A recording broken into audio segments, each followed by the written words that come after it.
عزیز دوستو، بزرگوں اور بھائیوں، اللہ تبارک و تعالیٰ کی قدرت کاملہ ہوتی ہے کہ جب وہ بندے پر کوئی آزمائش ڈالتا ہے، اس کی حکمت کا تقاضا ہوتا ہے کہ بندے کو کسی ابتلا کا شکار فرما دیتا ہے۔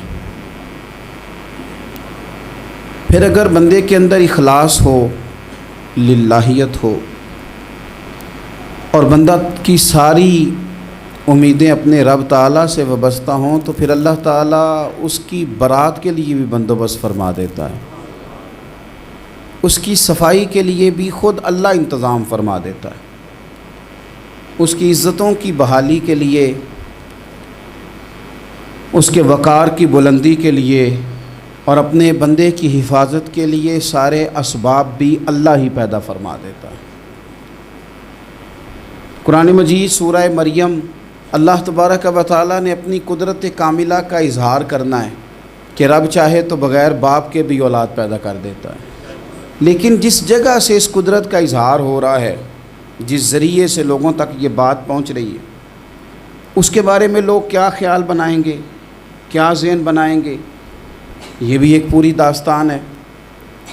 حضرت مریم رضی اللہ تعالی عنہا کو اللہ تبارک و تعالیٰ نے بغیر باپ کے جناب عیسیٰ علیہ السلام عطا فرما دیے۔ اب اس بات کو جب لوگوں کے سامنے پیش کیا جائے گا، لوگ کیا رائے دیں گے، یہ بھی تو ایک مشکل کام ہے نا۔ وہ خاتون، وہ پاک باز عورت جس نے اپنی زندگی کے سارے اوقات ہی اللہ کے گھر مسجد میں گزارے، جس کی ماں پاک ہے، باپ پاک ہے، خاندان پاک ہے، اس خاتون کو بغیر باپ کے جب گود میں بچہ لے کے لوگوں کے سامنے جانا ہے تو کن رویوں کا سامنا کرنا ہے، یہ آپ سمجھ سکتے ہیں۔ کسی شاعر نے کہا تھا کہ الجھے الجھے بکھرے بکھرے روز و شب دیکھے گا کون، لوگ تیرا جرم دیکھیں گے سبب دیکھے گا کون۔ لوگ تو ظاہری حالات کو دیکھتے ہیں اور فیصلہ کر دیتے ہیں، سبب کیا ہوا تھا، وجہ کیا بنی تھی، تصویر کا دوسرا رخ کیا، اس پر تو غور ہی کوئی نہیں کرتا۔ اور پھر مخلوق تو فنکار ہے اس درجہ کے پل بھر میں، سنگے در کعبہ سے بھی اصنام تراشے، تم کون ہو کیا چیز ہے داغ کبابی۔ لوگوں نے تو مریم پہ بھی الزام تراشے، بڑے بڑے باعزت باوقار لوگ، اور ذرا سا کہیں کوئی نقطہ لوگوں کو نظر آتا ہے تو لوگ اس نقطے کو بہت بڑا قصہ بنا لیتے ہیں، بہت زیادہ داستان سرائی کرتے ہیں، نیک لوگوں کو بڑی تکلیف پہنچاتے ہیں۔ لیکن اگر وہ شخص سچا ہے اور اپنے رب کی بارگاہ میں وہ صاف ہے تو پھر اسے زیادہ وضاحتیں دینے کی ضرورت بھی نہیں، اور ویسے بھی جب لوگ بہت زیادہ مخالفت کر رہے ہوں تو وضاحتیں دینا کام بھی نہیں آتا، اس وقت صفائی دے کے انسان مزید الجھتا چلا جاتا ہے۔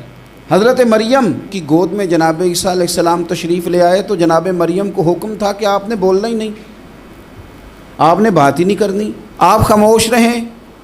وہ خاموش ہیں، بچہ پنگوڑے میں ہے، قوم کے سامنے ہے، تو قوم بڑے سخت نظروں سے دیکھتی ہے، بڑے سخت جملے کہتی ہے، اور انہوں نے کہا کہ مریم یہ بچہ کہاں سے آ گیا، آپ بھی نیک، آپ کا باپ بھی نیک۔ تو جناب مریم نے کیا کہا، قرآن مجید سورہ مریم کی آیت نمبر 29 دیکھیے، فَأَشَارَتْ إِلَيْهِ، تو جناب مریم نے نا پنگوڑے کی طرف اشارہ کیا، جناب عیسیٰ کی طرف اشارہ کیا، توجہ ادھر کی، فَأَشَارَتْ إِلَيْهِ، بچے کی طرف اشارہ کیا، گویا اس سے پوچھ لے تو قوم کیا کہتی ہے۔ انہوں نے کہا قَالُوا كَيْفَ نُكَلِّمُ مَنْ كَانَ فِي الْمَهْدِ صَبِيًّا، یہ کیسے بات کرے گا، یہ تو پنگوڑے میں بچہ ہے۔ پنگوڑے میں بچے بھی کبھی بولے ہیں، وہ بولتے ہیں بھائی، پر جب رب چاہے، اور جب اللہ اپنے بندوں کو صاف کرنا چاہے، اور جب رب اپنے بندوں کی عزتوں کا محافظ بنے تو بچے پنگوڑوں میں بھی بولتے ہیں۔ جناب یوسف کے لیے بھی بولا تھا، جناب عیسیٰ بھی پنگوڑے میں بولے تھے، جناب جریج کے لیے بھی بولا تھا، بچے بولتے ہیں، لیکن کب، جب رب چاہے۔ کیسے بولے گا، یہ تو پنگوڑے میں ہے۔ لیکن جب انہوں نے دیکھا نا بچے کی جانب، آپ نے منہ سے نہیں کہا، وہاں تو حکم تھا چپ رہنا ہے، وہ خاموش تھی، پنگوڑے کی طرف اشارہ کر کے کہا اس سے پوچھ لو جو پنگوڑے میں ہے۔ تو جناب عیسیٰ پنگوڑے سے بولے اور سیدھے ہاتھ کے اشارے کر کر کے بولے، کیا کہتے ہیں، فرمانے لگے قال انی عبد اللہ۔ عیسائیوں نے کل کلاں کو کہنا تھا نا وہ اللہ کے بیٹے ہیں، تو انہیں بات ہی یہاں سے شروع کی، کہنے لگے لوگوں سنو میں اللہ کا بندہ ہوں۔ بات شروع یہاں سے کی، جو کل بات ہونی تھی آج اس کا اظہار کیا، کہنے لگے انی عبد اللہ، میں اللہ کا بندہ ہوں، آتانی الکتاب، مجھے کتاب دی گئی ہے، وجعلنی نبیّا، اور رب نے مجھے نبی بنا کے بھیجا ہے۔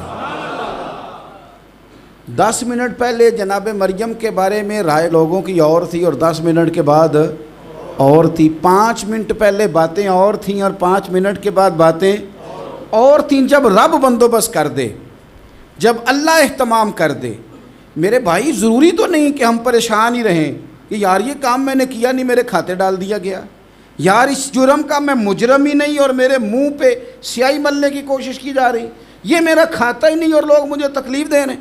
ضروری نہیں کہ آپ ہی وضاحت کریں، میرا رب بھی بندوبست فرما دیا کرتا ہے۔ اور جو اہتمام اللہ کرتا ہے نا، جو بندوبست رب کرتا ہے، آزمائش آ جاتی ہے، بڑے بڑوں پہ آ جاتی ہے، لیکن بعض اوقات بڑی تکلیف ہوتی ہے جب اس بندے کو لوگ کٹہرے میں کھڑا کر دیں جس کا جرم ہی کوئی نہیں، اس شخص سے لوگ سوال جواب شروع کر دیں جس بیچارے کے خیال میں بھی وہ بات نہیں، پھر وہاں وضاحتیں دینا، نہ کردہ گناہوں کی وضاحتیں دینا، یہ بڑا بوجھ بنتا ہے، بڑی تکلیف ہوتی، اور لوگ کرتے ہیں یہ کام۔ پھر اللہ تعالیٰ جب بندوبست فرمائے، صحیح بخاری میں حضرت جریج کا ذکر فرمایا، جریج نفل پڑھ رہے تھے، ماں نے آواز دی، وہ آ نہیں سکے، نماز میں تھے، ماں ناراض ہو گئی، اس نے ہاتھ اٹھا کے کہا اللہ یہ اتنی دیر تک مرے نہ جب تک کسی بری عورت کا منہ نہ دیکھ لے۔ کسی اور کی دعا کے لیے سند نہیں ہے کہ وہ تیرے حق میں ضرور قبول ہوگی، لیکن ماں باپ کی دعا کے لیے میرے نبی پاک نے سند بیان کی ہے۔ سید عالم صلی اللہ علیہ وسلم فرماتے ہیں جب بھی ماں باپ اولاد کے لیے ہاتھ اٹھاتے ہیں رب ضرور قبولیت کا شرف عطا کرتا ہے۔ تو جہاں سند موجود ہے نا، کچھ افتتاح ابا جی سے بھی کرا لینے چاہیے، کچھ کام شروع کرنے سے پہلے صرف اماں سے ہی دعا کرا لینی چاہیے، یہ والا افتتاح بھی بڑے کام کا ہے کیونکہ یہاں سند بیان کر دیا میرے نبی کریم۔ تو جناب جریج کی ماں ناراض ہو گئی، کہنے لگی اللہ اس نے میری بات نہیں سنی، اب تھے تو وہ نیک، لیکن رب کریم کی حکمت کا تقاضا ہے، ماں کی دعا کو بھی قبول کرنا تھا، اللہ نے آزمائش میں مبتلا کر دیا۔ والدہ تو چلی گئیں، وہ ایک خیمے میں، ایک کٹیا میں، ایک جھونپڑی میں عبادت کرتے تھے، اللہ کو یاد کرتے تھے، رب رب کرتے تھے، اور لوگ ان کی بڑی تعریف بھی کرتے تھے، لوگ ان کے ارادت مند بھی تھے، عقیدت مند بھی تھے، اہل محبت بھی تھے۔ ایک عورت آ گئی، بس وہ اللہ کی حکمت پوری ہونی تھی، اس نے آ کے پہلے تو انہیں اپنی طرف مائل کرنا چاہا، جب نہ مائل ہوئے تو الزام لگا دیا۔ یہ ہمارے دور کا تقاضا ہے، لوگ پہلے آپ کو اپنے حق میں قائل کرتے ہیں، اپنی فرما برداری میں لانا چاہتے ہیں، اگر آپ نہیں آتے تو پھر وہ آپ کو مجرم قرار دے دیتے ہیں، یا میرے ساتھ چل ورنہ پھر میں تیرے خلاف پراپوگنڈا کروں گا۔ دو ہی باتیں، پہلے اس نے قائل کیا، جب جناب جنید قائل نہ ہوئے تو اس نے قریب ایک چرواہا تھا، اس چرواہے کے ساتھ جا کے منہ کالا کیا، مقررہ وقت پہ بچہ پیدا ہو گیا، لوگوں نے کہا کس کا ہے، کہنے لگی اس خانقاہ میں، اس حجرے میں عبادت کرنے والے کا ہے۔ اگر کسی دیندار پر ذرا سا بھی الزام لگ جائے تو آپ یقین کریں کہ بڑے بڑے خوفناک لوگ بھی نیک ہو جاتے ہیں، جن کا اپنا سارا ماضی کالا سیاہ ہو وہ بھی اجالوں کے راہبر بن جاتے ہیں، جن کی اپنی زبانیں ساری زندگی آلودہ رہی ہوں وہ بھی بڑے بڑے اعلیٰ سچ بولنے لگتے ہیں۔ اعلیٰ کچے میرے مکان کی دیوار کیا گری، لوگوں نے تو میرے صحن میں رستے ہی بنا لیے۔ بڑے لوگ آ جاتے ہیں پھر بڑا کچھ کرتے ہیں اور بڑے بڑے خوفناک جملے کستے ہیں، بس کو نقطہ جو ہاتھ آ گیا ایسے جیسے گرنے کا انتظار کر رہے تھے۔ اب جناب لوگ اٹھے، احتجاج شروع ہو گیا، شور پڑ گیا، یہ بابا بڑا نیک بنتا تھا، نفل پڑھتا تھا، عبادتیں کرتا تھا، دیکھو اس کا حال کیا ہے کہ اس نے ناجائز بچہ پیدا کیا۔ بغیر تحقیق کے میں کہہ چکا ہوں کہ الجھے الجھے بکھرے بکھرے روز و شب دیکھے گا کون، لوگ تیرا جرم دیکھیں گے سبب دیکھے گا کون، لوگ تیرا جرم دیکھیں گے سبب کوئی غور نہیں کرتا کہ وجہ کیا تھی۔ او بھائی کچھ تو مجبوریاں رہی ہوں گی، یوں ہی کوئی بے وفا نہیں ہوتا۔ الزام لگا دیا، شور ہوا، احتجاج ہوا، دنیا اکٹھی ہوئی، ان کا انہوں نے حجرہ گرا دیا، مارا بھی، پیٹا بھی، ایک نیک آدمی کو بدنام بھی کیا، برا بھلا بھی کہا، گالیاں بھی دیں، جو کر سکتے تھے کیا۔ اب جب سزا دینے لگے نا تو جناب جریج کہنے لگے تھوڑی سی اجازت دیتے ہو، مار تو تم نے دینا ہی ہے۔ کہا جناب ٹھیک ہے دیتے ہیں۔ انہوں نے کہا صرف 2 نفل پڑھنے ہیں۔ اب وہ نفل پڑھ رہے تھے تو لوگ اس وقت بھی کہہ رہے تھے فراڈ ہی کر رہا ہے، دھوکہ ہی دے رہا ہے، چونکہ ذہن بن گیا نا، بدگمانی آ گئی۔ انہوں نے 2 نفل پڑھ کے ہاتھ اٹھائے، کہا اللہ جانا تو میں نے ہے، پر اس رسوائی کے ساتھ جنازے تک نہیں خراب ہو جاتے، قبریں تک نہیں لوگ بدنام کر دیتے؟ کہ اللہ جانا تو ہے پھر اس رسوائی کے ساتھ، تو میری مدد فرما، اب تو میرا کیس تیری ہی عدالت میں ہے، تو رحمت کا دروازہ کھول۔ ہاتھ اٹھائے، دعا مانگی، نفل پڑھے، پورے مجمع پہ نظر دوڑائی، کوئی نہیں تھا سپورٹ کرنے والا۔ کل تک جو کہتے تھے نا تیرے لیے جیئیں گے، تیرے لیے مریں گے، ساری عمر ہی آٹا گدہ ہے، لکھاں کیتے نہیں پیڑے، اب وقت آیا ہی تے محمد بخشا کوئی نہیں ہو بیٹھا نیڑے۔ ایک بندہ بھی نہیں تھا ووٹر سپورٹر ساتھ دینے والا، کوئی نہیں تھا۔ تو جناب جنید بچے کی طرف اشارہ کر کے کہنے لگے کوئی نہیں بول رہا، تو ہی بول کے بتا دے تیرا باپ کون ہے، تو ہی بول کے بتا دے کون ہے۔ اللہ اکبر۔ میرا رب جب چاہے تو بچے بولتے ہیں، رب چاہے تو گونگے بولتے ہیں، رب جب چاہے تو پھر پتھر بھی بولتے ہیں۔ جب کہا نا تو ہی بتا تو بچہ بولا، اور بول کے کہنے لگا میرا باپ جریج نہیں، میرا تو وہ ہے جو بکریاں چرانے والا ہے، وہ میرا باپ۔ جب رب کریم نے توفیق دی تو بچہ بول پڑا۔ جب رب بندوبست کرتا ہے کسی کی عزت کی حفاظت کا تو پھر کوئی اسے رسوا کر سکتا؟ یاد رکھنا جب رب محافظ ہو تو پھر لوگوں کا پراپوگنڈا وہاں کچھ کر سکتا؟ لوگ کئی دفعہ بڑا گہرا جال بنتے ہیں، سازش کا رنگ بڑا گہرا ہوتا ہے، عام سادے آدمی اس کو سمجھ نہیں پاتے، اس پراپوگنڈے کا حصہ ہو جاتے ہیں، انہیں پتہ ہی نہیں چلتا یہ بات دراصل کیا کی جا رہی ہے۔ یہ کتنی گہری حسد کی آگ ہے جس کو لوگ بغض کے ساتھ ہوا دے رہے ہیں، اپنی عداوت کے ساتھ اس کو زیادہ جلا رہے ہیں۔ حضرت سیدنا عائشہ صدیقہ رضی اللہ تعالیٰ عنہ بیان کرتی ہیں، اور لطف کی بات یہ بھی بخاری میں موجود ہے۔ میں نے جناب جنید کا قصہ عرض کیا تو بخاری سے، یہ عرض کر رہا ہوں تو بخاری سے۔ یہ واقعہ میں حضور کی امت کے کسی ولی کا بیان کرتا تو لوگوں نے کہنا تھا ہماری سمجھ میں ہی نہیں آتا۔ بعض لوگوں کا خیال ہے کہ داتا صاحب کی کرامت بھی نبی پاک کی بیان کریں۔ او خدا کے بندوں کو خیال کرو، داتا صاحب تو کئی 100 سال بعد آئے ہیں، وہاں اگر کوئی کرامت ہوگی تو حضور بیان کریں گے؟ اگر نبی کریم نے پچھلے بنی اسرائیل کے ولیوں کی کرامتیں بیان کر کے تمہیں بتائی ہیں تو اس کا معنی یہ ہے کہ اگر وہاں اللہ یہ شان عطا کر سکتا ہے تو تم تو امتوں کی سردار امت ہو، ان پر تو نیرا فضل ہے، تم پر تو رب کا فضل کبیر ہے۔ تو بس لوگ سمجھنے کو تیار نہیں، پچھلوں کی مان لیتے ہیں۔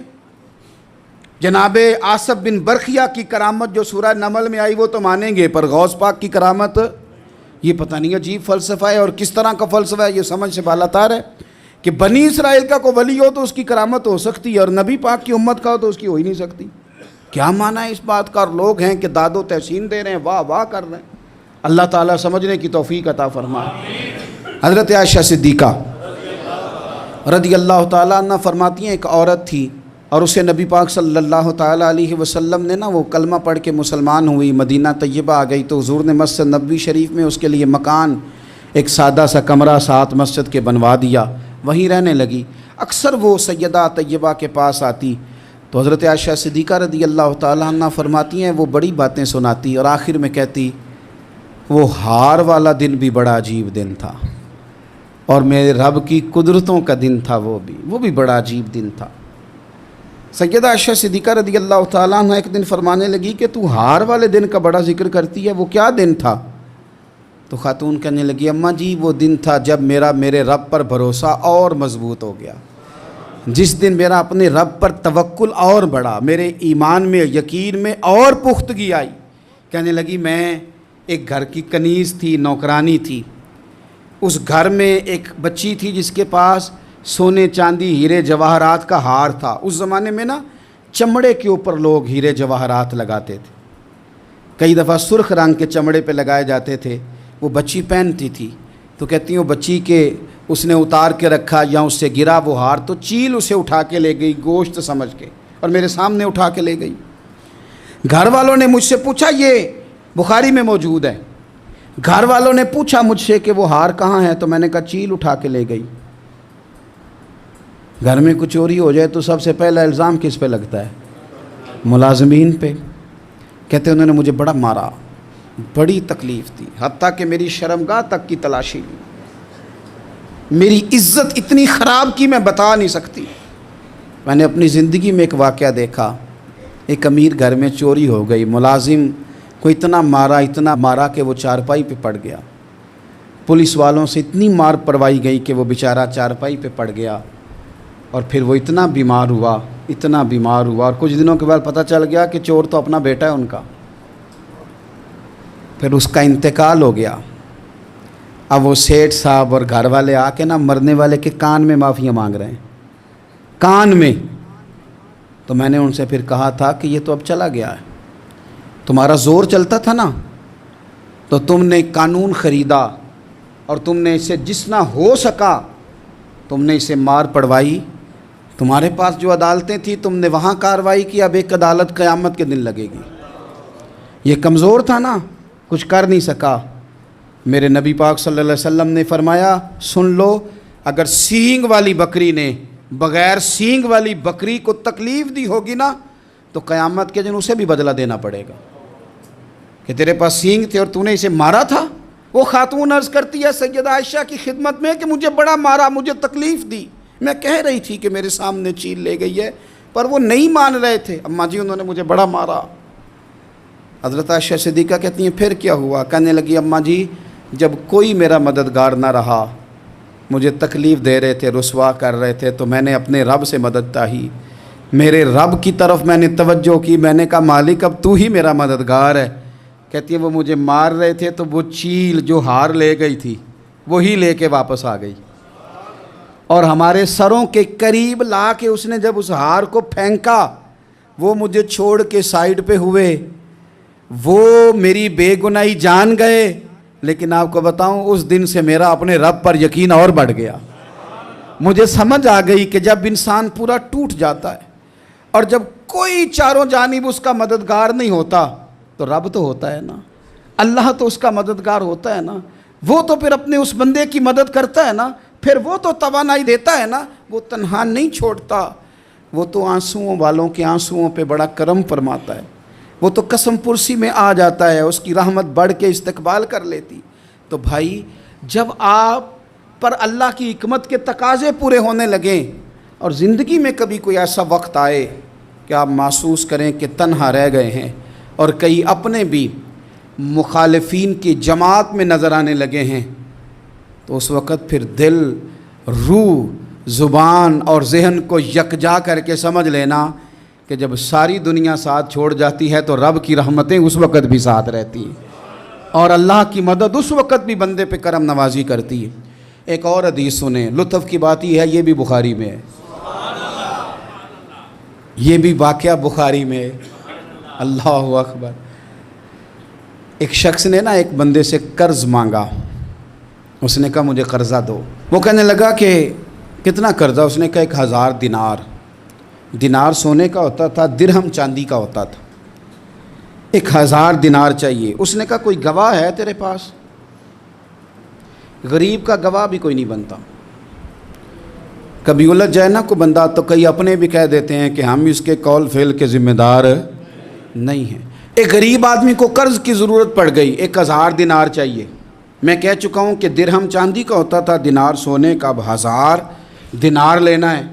تو جس بندے سے اس نے کہا، اگرچہ وہ نیک بندہ تھا، اس نے کہا یار 1000 دینار دے دو، تو کہنے لگا کوئی گواہ ہے تیرے پاس؟ وہ کہنے لگا غریبوں کا گواہ کون ہوتا ہے؟ ہاں ایک گواہ ہے۔ کہا کون؟ کہا میرا رب، وہ تیرے اور میرے بیچ گواہ ہے۔ اس نے کہا کوئی کفیل، اگر تو پیسے نہ دے سکے تو وہ بعد میں دے دے، یا تجھے کچھ ہو جائے تو وہ دے دے۔ اس نے کہا کفیل بھی میرا اللہ ہی ہے، میرے پاس اگر ہے تو رب کریم کا نام ہے، اگر اعتماد کر سکتا ہے تو کر لے۔ بندہ نیک تھا، اس نے کہا رب کے نام پہ، رب کی کفالت پہ، اللہ کو گواہ بنا کے میں تیار ہوں تجھے 1000 دینے کو۔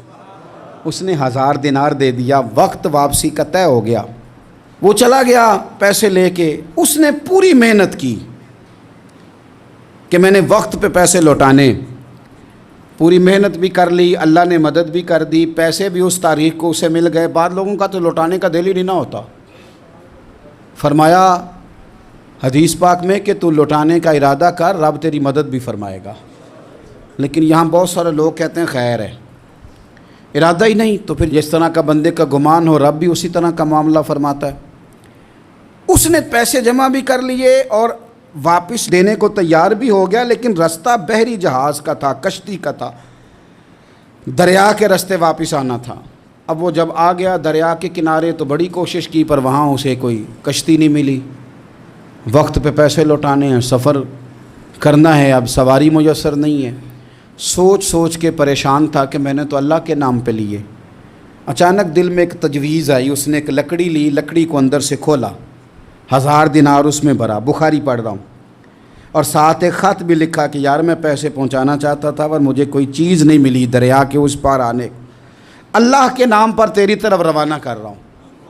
اور یہ کہہ کہ وہ لکڑی دریا میں رکھ دی، وہ لکڑی ڈوب گئی ہے، واپس آ گیا۔ وہ جس نے پیسے لینے تھے وہ عین مقررہ وقت پر دریا کنارے آیا، صبح سے سر شام تک اس نے انتظار کیا، دل ڈھلنے لگا تو دل میں خیال آ گیا کہ یار نہیں، اس نے دینے ہی نہیں، جھوٹا وعدہ کر گیا، پہنچا ہی نہیں وقت پہ۔ اب جب واپس لوٹنے لگا تو اچانک دریا میں ایک لکڑی تیرتی ہوئی دکھائی دی، کہنے لگا لے جاتا ہوں، شام کو روٹیاں پکانے کے کام آئے گی، ایندھن بنا کے جلا لوں گا، ہنڈیا پک جائے گی۔ لکڑی اٹھا کے جلانے کے لیے گھر لایا، گمان تھا کہ وہ نہیں آیا وعدہ کر کے، اللہ کو کفیل اور وکیل بنا کے اور گواہ بنا کے پھر بھی نہیں آیا۔ لکڑی لے کے گھر گیا، بخاری ہے، اور جب اس کو چیرا نہ کہ میں اس کی آگ جلاؤں گا، کھولا تو اندر سے 1000 دینار بھی نکل آیا، خط بھی نکل آیا۔ اب ذرا سمجھنا، اس کے دل میں بات کس نے ڈالی کہ تو لکڑی میں پیسے ڈال دے؟ اللہ نے۔ اس بندے کو مقررہ وقت پہ کنارے بھیجا کس نے؟ لکڑی صرف اسی کے ہاتھ آئی تو یہ بندوبست کیا کس نے؟ اللہ نے۔ گھر جا کے چیری تو پیسے بحفاظت اس تک پہنچائے کس نے؟ تو پھر ہمیں بھی توجہ اللہ کی جانب بھی کرنی چاہیے، ہمارے پہ دل کی توجہ رب کی طرف ہی ہونی چاہیے نا، ہمیں ادھر ادھر جانے کی، دیکھنے کی، بندوں پر غور کرنے کی ضرورت کیا ہے؟ وہ پیسے پہنچ گئے، یہ وہاں اپنی جگہ پہ پریشان تھا، اس نے 1000 دینار اور جمع کیا۔ پھر دوبارہ ایک دن دریا کنارے آیا، کشتی مل گئی، بیٹھ کے اپنے اس بھائی کے پاس آیا، کہنے لگا دیکھنا مجھ پر بدگمان نہ ہونا، پیسے اس تاریخ کو بھی جمع کر لیے تھے، دریا پہ آیا تھا پر کشتی نہیں ملی تھی، پھر میں نے نا لکڑی میں ڈال کے خط ڈال کے تیری طرف بھیج بھی دیے تھے، لیکن آج میں پھر لے کے آ گیا ہوں۔ وہ کہنے لگا خوش ہو جا، جس رب کو تو نے میرا اور اپنا گواہ بنایا تھا اس رب نے میرے تک پہنچا بھی دیے ہیں۔ جب لوگ اللہ کو گواہ بناتے ہیں، رب کی جانب اپنی توجہ کرتے ہیں، اپنی چاہتوں، خواہشات اور اپنی ساری چٹھیاں اپنے رب کریم کی رحمت کی طرف روانہ کرتے ہیں، پھر اللہ اپنے بندوں کو مایوس نہیں کرتا، اللہ اپنے بندوں کو نواز دیتا ہے، اللہ تبارک و تعالیٰ اپنے بندوں پہ کرم نوازی کرتا ہے۔ او سنگی